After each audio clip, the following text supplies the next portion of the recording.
Easy answer. My shoulder was never a problem. That was a false article. Don't know who wrote the article about the shoulder. I've been asked about the shoulder multiple times. I haven't had a shoulder injury or shoulder dilemma for multiple years. So we're talking about 5 years or so. So it was the elbow surgery, which the elbow was absolutely okay. And then I had my hands, my left hand that was injured that kept me out of last year. So, like I said, simple answer. Okay, so how did it feel? He kept his chin down, he kept his forehead out. I busted his nose, but constantly hitting a man in the forehead can hurt your hands. So my hands are a little swollen today, but I believe that they should be okay. Right. Keith, Josh for the Fight Hub TV. Two questions. What surprised you the most tonight about Josesito Lopez? And we know you just had a tough 12 rounds, but is Pacquiao somewhere in the back of your mind as your next fight? Definitely, first thing is rest, recuperation, being looked at by the doctors because of some of the swelling in my hands. The doctor in the back said that I'm gonna need an x-ray for clearance, which is just mandatory, nothing special. I don't expect anything really crazy to pop up. And they gave me a 30-day suspension, but you know how champions are. I wasn't gonna fight 30 days later, so everything is normal. Later this year, if that fight presents itself, I would definitely be open for negotiations, and I would love an opportunity to fight a legend. Keith, Josh Freeman with SiriusXM, congratulations, welcome back. Your reaction to one of the scorecards having it a draw, not as you winning? Yeah, hey, some of these judges make you work for it, right? One of the Charlos got an upset recently when he was the champion, and a lot of people felt like that performance was not validated to beat a champion. So they said a split decision, not even a draw, split decision against Danny Garcia. You got three individuals there judging a fight. Every human being is an individual. We're all opinionated in our own ways. And the way I look at it is just helps every boxer remember that you have to fight for your victory. When you leave it up to the judges, you do not know what they're thinking, what they saw, when they were watching, not watching, blinking. It just is what it is, and there's different angles in the ring. From what perspective did they see the fight? I thought I landed a lot of straight punches with the 1-2s and the jabbing, and I made a miss. He did have some nice connections. I could have kept my chin down a little better when he threw his straight right hand. My head was popping back. A lot of times I wasn't hurt. There was one round where I was obviously shooken up, but outside of that, I believe he dominated that one round and probably won 2 more rounds. And the other scorecards showed that. So at the end of the day, we're still here and we're still at the top. Yeah, Keith, Rayer, congratulations. Welcome back to the ring. My question for you is, can you just sort of give your thoughts about the overall way you felt as far as back in the ring after 22 months, about maybe your timing, your speed, your rhythm? Did you feel like you'd been out of the ring for any quantity of time? A little bit. There was a little insecurity of taking risk. Obviously, my opponent had no problem taking risk tonight, right? He was swinging wild, he was swinging openly, and I was trying to stay more basic and fundamental. I've always told you guys that I will find a way to win. I'm very methodical in the ring. I thought that, because he was throwing big, he was looking for all the dangerous shots. I figured I'd point him, try to land some body shots, see where I can get in, but those straight punches, his defense wasn't really up for that. My movement, the jab, some of my rhythm and timing was exactly what I wanted it to be. I possibly did underestimate him a little bit in preparation for this fight, knowing that I'm favored, knowing that my skills are tremendous. I could have done a little bit more strength work. I didn't bring my aunt into this training camp. We did create a knockdown. I did feel like he had to respect my power from time to time, but just being a game fighter, like I've been saying all week, and an opportunity to become champion of the world, he had nothing to lose, everything to gain, and he gave me a great fight tonight. One other question for you, Keith, about that.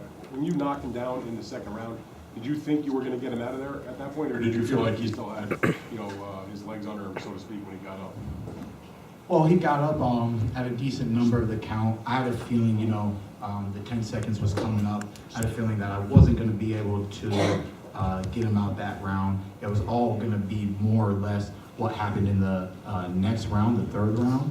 And, just like Bundu, just like when Floyd got rocked by Shane Mosley, sometimes when a fighter gets caught off guard, it really puts them back on guard. So he did a great job of not making the same mistake twice. Right here. Keith, would you rather have the fight against Pacquiao later this year, or a shot at Porter Ugas winner? Great question. They're both on my radar. At the end of the day, I would probably take either one of those. I mean, we can only take one fight at a time. Manny Pacquiao is not going to be here for the years to come, and Sean Porter and Ugas, especially Ugas. Let's say Ugas wins. Allowing him to have a title defense before fighting the obvious mandated champion Keith Thurman to get my WBC title back. That's not the end of the world. And yeah, just fighting a legend, I just feel like the clock is ticking. Mayweather's out of the game, and if I have such an opportunity, it might prioritize fighting some of the younger fighters in sport boxing today. Hey, Keith, Marshall Brown, Boxing Sweet Science 2.0. I got a question. I got two questions. The first one is, what do you think Lopez did good? And the second one is, what could you have done better?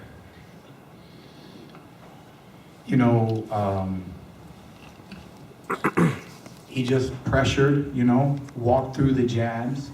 The movement was confusing for him. Keeping the jabs out there was confusing. I was able to switch up my jab and my hook. I think that because the changeup was there from the straight punch and the left hook, I possibly could have just committed more to, I'll call it a lunging left hook. Floyd used to throw this punch quite a bit. After he feint, he'd lean into the left hook. And Josesito Lopez had no problem leaning in.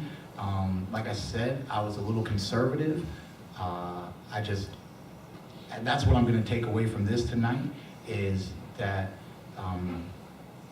that Keith Thurman needs to have the confidence to take a little bit more risk in the battle, on the battlefield.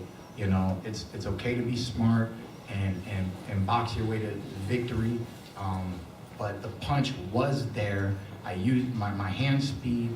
Once when you keep throwing the jab, it makes the fighter want to bring their right hand into the front of their face. And that's why mixing the jab with that hook it just was there. It was there several times, but I just wasn't giving it the oomph that I really could have. And outside of that, when I wasn't giving it the oomph, whenever I lead it into the body, he was prepared for it. He has long arms. He kept his arms together well, protecting his body.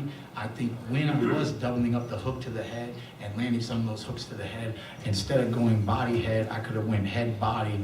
And 22 months out of the game, like I said, a little overconfident, but you live and you learn. You go back to the drawing board, and we're gonna stay champion, and we're gonna, Black History Month is coming up, so I'm gonna show you how great I am. Shout out to Muhammad Ali. Hey, how's it going? It's Ron from the Boxing Voice. I had two questions. The first one was in regards to how soon would you like to come back and fight again this year? And then with that being said, I know a lot of us probably know that you want to go fight Sean Porter after at some point. Terrence Crawford and Amir Khan, do they fit anywhere in that picture? you know, this is a get back year, and I think the greatest accomplishment that I can do to get back is to get back to my original status, being the unified welterweight champion of the world. What else is there to get back to? Yes, there's some other competition out there, but I'm pretty sure, you know, with no disrespect, you don't know what it feels like to be champion of the world. You don't know what it feels like to have 2 world titles and then reach your highest peak and then have to put yourself back at 1 title. 23 years in the game, and we just would like to reestablish the accomplishments that we've already achieved. So, you know, with that said, Crawford's going to be around in the future. Right here. Keith, Chris Glover, Trinity View Media. Congratulations on a great performance tonight. Just my only question is, there's been a lot of names banded around just tonight. In an ideal world, who would you want next, and when and where would you want it? Do you want to get back into big fights, pay-per-views, level fights straight away? Well, you know, all I want to do is stay active, stay healthy, and really, like I said, restate my position at 147 at the top of the sport of boxing. When Keith Thurman fought Sean Porter on Showtime, it was Showtime's fight of the year. It was here in Brooklyn. It was a tremendous fight, you know. Sean Porter and Danny Garcia both wanted rematches with Keith Thurman. Now, I was injured. I gave up a world title so that they can fight and it can hold purpose and that there be merit in the battle. So Sean Porter was the winner of that fight. And I would love to give him that opportunity that I believe he deserves in a rematch. Obviously, he needs to defeat Ugas. Ugas is also a game fighter. He's not nobody to just bat an eye over. He could possibly create an upset. There was glimpses of an upset being created tonight. Boxing is a beautiful yet brutal sport. You cannot overlook any opponents at any time. You cannot reach too far into the future. So we will see what my team decides, what opportunities present themselves in the up and coming months. And when we are slowly getting into negotiations, you all will be some of the first people to hear about it. Josesito Lopez has joined us.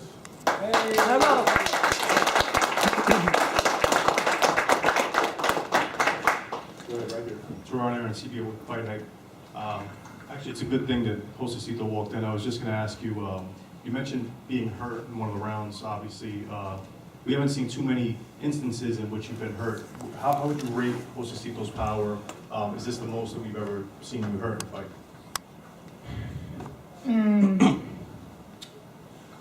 I don't believe it was the most that I've been hurt in a fight, but it was one of the greatest follow-ups after being dazed in a fight. It had to be the best follow-up that I've ever come across. So for those who follow Keith Thurman might remember Keith Thurman fighting Soto Carras. And in the first round, Soto Carras hit me with an overhand right, looping overhand right, while I was up against, right before I was up against the ropes, pushed me back to the ropes, followed it up with a right uppercut. In that instant, my legs buckled. And I smiled at him, and I moved around, and I had my legs under me, but for that split second, he kind of got me, and there was nothing I could do about it. I used my legs, I used my jab, and then I came back and completely dominated that round. He had no momentum after that shot. Then you had Luis Collazo with the most devastating body shot that I ever had to suffer in a live boxing match. I've actually been dropped by a body shot from the likes of Winky Wright way back in the day in Lake Tahoe in sparring. So we've taken body shots before. We've taken body shots in the amateurs, but Luis Collazo did land that shot. There was no follow-up. What this man did today was not only daze me, but had the greatest follow-up that I had to endure. Now, I was trying to be on the outside, and I thought that I was on the outside. Like I said, he took a lot of chances tonight.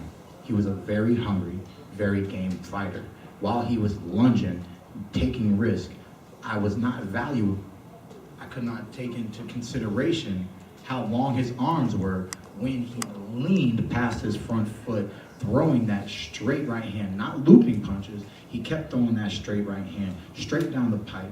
And it happened to constantly make contact, and because it was solid contact, it snapped my head back. It snapped my head back again. And he wasn't doing, to a degree, every punch does a little bit more damage, but it wasn't more severe than the damage that he's already dealt. And it wasn't the most damage ever dealt to me in a match, but it was the greatest follow-up, and I will give him props for that.